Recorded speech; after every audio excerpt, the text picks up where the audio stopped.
Hello everybody, what's here to you, and welcome back to Let's Play New Super Mario Bros. U Deluxe. In the previous episode, we started off Rock-Candy Mines, and in today's episode, we'll be going a little bit out of order and conquering Rock-Candy Mines-6. Now, normally, Toadette should be next, but I actually think I'm going to go with Nabbit this time around, because just like that one level in Frosted Glacier, this is one of the very few levels in the game that's actually a pretty nice challenge with Nabbit. So, if you really want, I believe this can take you somewhere. I don't actually know off the top of my head. Maybe it's just there for decoration. I'm not really curious enough to check. I might check in editing and put like a little caption on screen somewhere, because that's how editing works.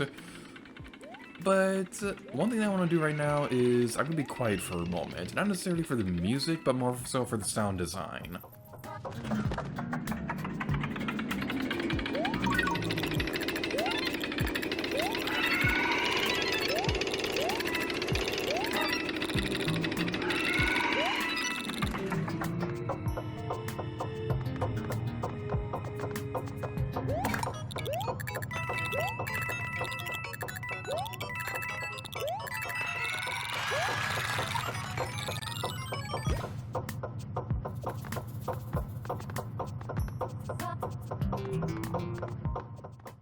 I love this level. This is easily one of my favorite levels, if not my absolute favorite level of Rock Candy Mines. Word of advice, stay near the head of the roller coaster. And over here, star coin. It's very easy to miss, but if you had a star from one of the coin blocks a moment ago, then you would be able to see that clearly. And we go over here, there's another star right there, but it's kind of hard to catch because it takes so long for the star to actually get out of the coin block, and by then the roller coaster, more often than not, is actually going to keep on going with the ride, and that's unfortunate. But I absolutely love the sound design of the dry coaster thing. I don't know the name off the top of my head, that might have been the name actually. What you're supposed to do for this last star coin is you're supposed to have a star from the coaster. Another one would appear from that coin block if you had one activated, but I want to use Nabbit for this because I am terrible at getting the star from the coaster because it takes so long to get out of the coin block, and by then, more often than not, the coaster is going to be on its merry way already. But I want to be quiet for the sound design because the sound effects are just perfect. It sounds like the chain lift from a real roller coaster, and the sounds that the dry coaster itself makes is actually really fun. I really like that sound effect. But my favorite thing about it, and this is easily my favorite change they did, well, second favorite change after Toadette, but my second favorite change in this game, from the Wii U version, is how they do HD Rumble for that in particular. The HD Rumble feels exactly like it would if you were holding on to like the handrails of a roller coaster train. It is so realistic and amazing. Next up is Waddlewing's Nest. And we get to see the cute little Waddlewings again. Aww, they're just so cute. Who's a cute little Waddlewing? Who's a cute little Waddlewing? Oh, who's a cute little Waddlewing? That's gonna be the stupidest noise I've ever made. And that is saying a lot. Anyway, trying to sound all deep and manly now so that I can regain my honor. Or something like that. We continue on over this way. This is very clearly a level designed with the flying squirrel suit in mind. I believe we will find one at some point. Star coin is located right there, and that's pretty fun.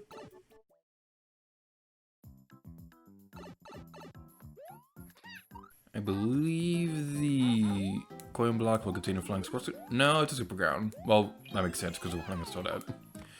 I don't think we've seen it quite yet, but Toadette can actually use the Super Acorn if you have one in your inventory, and if she has a Super Acorn that she won't turn into Peach Head, she will actually have a Flying Squirrel form. I don't remember if we've seen that so far in the Let's Play. We might have at some point, but if we haven't, it's not going to be like a top priority or anything to make sure we absolutely show it off or something like that. I want to make sure everything is perfect. Never mind. I was moving my hands around while talking and it activated the motion controls, so never mind. I wanted to make sure everything was lined up perfectly before activating that, but nope, motion controls just had to activate. That is one thing that's a little bit of a struggle when that's playing for me. I don't know if anybody else feels this way, but I move my hands around a lot when I talk, and it can be a little bit hard to play games like this that have motion controls and things like that. I normally really like motion controls. It's just that games like this, yeah, it can be a little bit problematic. How in the world did I let's play Skyward Sword?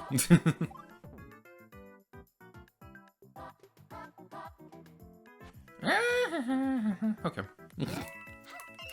Alright, now we can go over this way. And there are some red coins around here we can go collect. Collect the red coins before the timer runs out. Good luck! And get a one-up mushroom. Stupid one-up mushroom. We have seen super moons that give us 3 lives. You mean nothing to me anymore. And now we can go inside the warp pipe. I like that Chain Chomp was kind of looking at us all questioningly like, how could you do such a horrible thing? You didn't need to defeat that Waddlewing, you just did it to be murderous or something like that. Yay! I did it!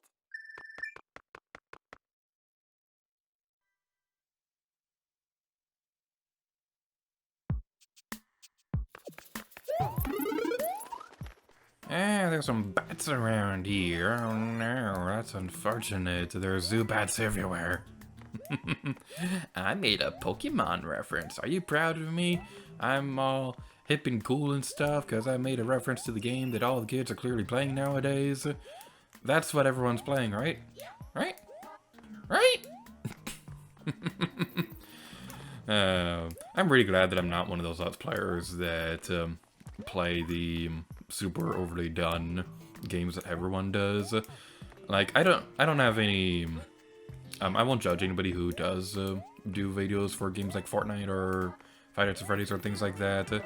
It's just, personally speaking, I'm really glad that I'm not one of those people, because I just know that looking back on those videos in a few years, I would be like, oh yeah, I barely remember doing those things. That was like a long time ago, and that was the game that everybody was playing at that time. I don't even like that game anymore. I could just imagine it being something like that if I were to do videos on those kind of games. I'm really glad that I don't. I'm really glad that I make videos on stuff that I personally care about. I think the closest thing that I did was something like Limbo, because that Let's Play was blind, and that was what a lot of people were doing, but at the same time, if that was the mindset behind making that Let's Play, then that Let's Play was like 6 years late, because everybody was doing that a long time ago. Over here, we may be in trouble. When I was going through this area, when I was practicing, I had a Super Acorn at this point, but I don't anymore. So we need to rely on the powers of Innocent Pictures. Yeah! Yeah! Who's the man? Huh? Who's the man? Who's the man? Who outsmarted you, level designers? Who outsmarted you? Yeah! Oh, shall fear me!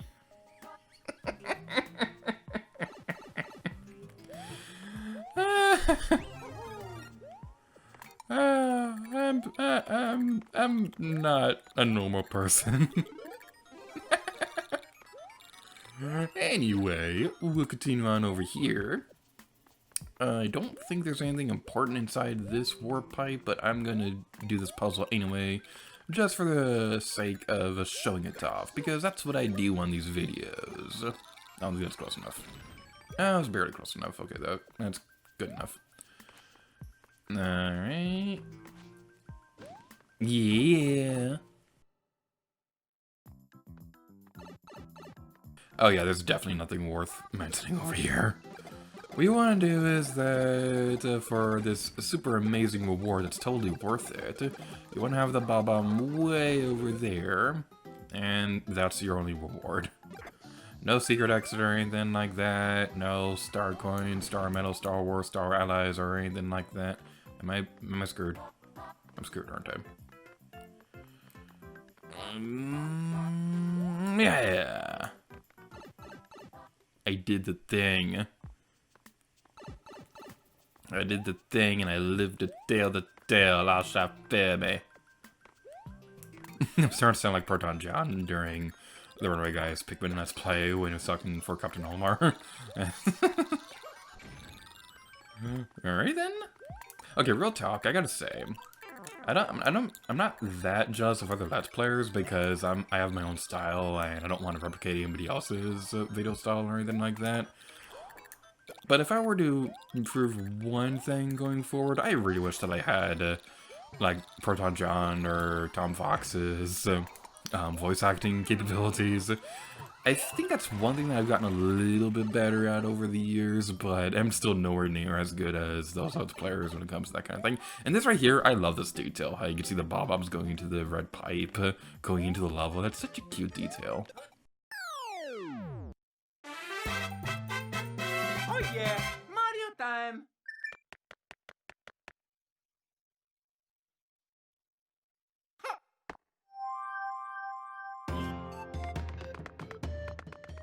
Next up, let's go over here and be reunited with Blushi. Oh yeah. And hopefully this is the level that redeems Luigi's honor, hopefully. Let's do this. Walking piranha plants. So here's the thing about this level. This level has a secret exit, but I will not be demonstrating it in this video. The reason why is because the path that the secret exit leads to is directly connected to a level that we're not going to be taking care of in this video. So I think it's going to make a lot more sense to wait until next video to do this, when it's more convenient for people watching this Let's Play to know how to get there. If that makes any sense, it probably doesn't because I'm not very good at commentary. What you want to do next is that you want to have the Koopa shell bounce around on the walls and things like that. You need to be careful in this area because this level could be a little bit tricky. Let's go over here, get the next star coin. I remember when I was practicing for this earlier today, I got through the entire level without finding either the first two star coins. Like, I got the third one, and I was all like, wait, that was the third one? Where were the other two? I didn't see anything. I believe it's right here where we need to go. I'm so sorry, Blushi. Okay. I'm so sorry, Blushi. I didn't want to have to do it. I didn't want to have to do it, but your sacrifice will not be in vain. We will get the star coin. In all honesty, this is gotta be one of the dumbest locations for a star coin that I've ever seen in a Mario game, ever! Because there's like really no indication back where we were a moment ago. There really was no indication that that's where you need to use the flying squirrel suit. And this entire area just looks empty. It's really surprising that this made it into the final game. It's really weird, I'm not a big fan of it, but what are you gonna do? Alright, I want to be careful with this. What's in here? Ice flower, I did not need that. Whew! Yeah, we did it. I'm kind of glad that we don't have the Blushi anymore, because it would be kind of a pain flying through this level carrying a Blushi everywhere, because you can't activate your flying ability while holding on to a baby Yoshi. That is one thing that's a little bit problematic with this power-up, but it's not like it completely ruins it or anything like that. And we now have 23 lives. That's how old I'm probably going to be by the time this video comes out. Yay! Luigi and Toad both have the same amount of lives. That's kind of amusing. We go over here, and this right here I gotta say. You can press the ZR button to move around those platforms, but this is a case where I greatly prefer using the motion controls because it's just so much fun. It's like, whee! If I had face cam on, that'd probably be a lot more interesting to watch, but how about I just let you visualize it? Like me shaking the Joy-Cons like maracas or something like that. Doing like a has-to dance from Breath of the Wild or something like that. But anyway, new enemy right there. Don't remember the name off the top of my head, go figure. Okay, that's definitely something that I want to prove on with my next Mario Let's Play. I really gotta be better about remembering these enemy names.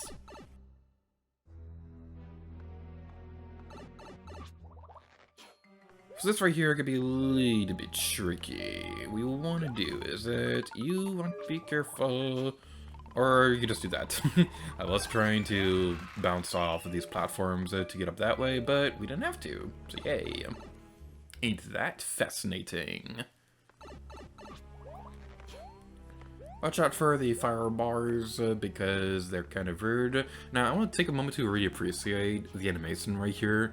I know this is like a very overly done thing in gaming nowadays, but I really do love the blurring effect that appears on the platforms next to the fire bars.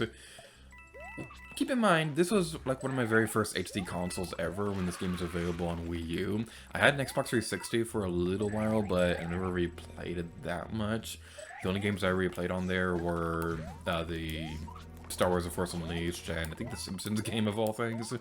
Those are the only games I really played on there, so I didn't really have a whole lot of experience with HD gaming. So it was really mind-blowing to see, hey, look, I can see the way that the heat is reacting to the platform area. I may have said that backwards, but I don't care. Let's head over here. Continue onwards, shaking the controller. I don't like the cat and duck while moving the thing. It's a little unfortunate. It's not a game-breaking level design or anything like that. And let's continue onwards. I honestly kind of feel like I'm playing Ring Fit Adventure or something like that. Move the controller like that. Ring Fit Adventure, you're a pretty good game. Okay, I want to talk about that for a moment. Ring Fit Adventure is a really good game. How in the world did that happen? Like, I had a lot of fun with Wii Fit and all, but at the same time, that's one of those games where, yeah, it's good, but it got old after not too long. But Ring Fit Adventure, man, that game is really, really fun. That's honestly one of the most fun exercise. It may very well be the most fun exercise game that I've ever played. And not just for the story mode or anything like that, but I also really love the dancing mode. I don't really do a whole lot of dancing games or anything like that, but Ring Fit Adventure makes me like dancing and exercising. How in the world is that possible? We go on over here, get to the last of the 8 red coins, and get our sweet, sweet wood. I believe these enemies are supposed to be dry beetles or something like that, or their designs are at least meant to mimic the design of a beetle enemy. Might be wrong about that though, because I'm not nearly as well versed in Mario enemy names as I should be.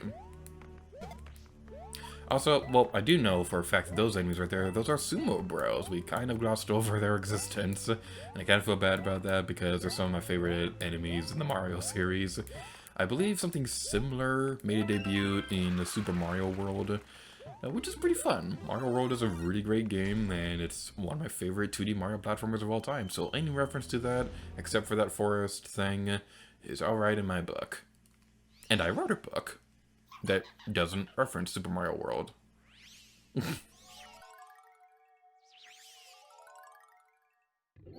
Going inside of this area, we'll be facing a giant Sumo Bro. This is literally the only unique mid-boss in the entire game. This is something that I want to complain about for a moment.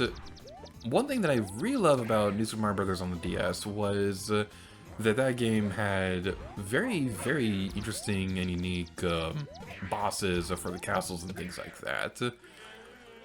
But it seems like as the New Super Mario Bros. Series goes further and further, it kind of seems like they go into more safe bosses and mid-bosses. I know some New Super Mario Bros. 2 on the 3DS had Reznor as a mid-boss. That's pretty fun because I believe that was a Super Mario World enemy as well, but at the same time it wasn't an original concept like New Super Mario Bros. DS had. It's just something that's kind of always bothered me about the New Super Mario Bros. Series. But that's going to be it for this episode of New Super Mario Bros. Deluxe. So thank you guys so much for watching this video. In the next episode, we're actually going to be returning to Walking Piranha Plants! So that we can finish off Rock-Candy Mines. Thank you guys so much for watching this episode of New Super Mario Brothers period U Deluxe. And until next time, Lady Gear to you. Oh yeah. Why am I verbalizing punctuation? : capital D.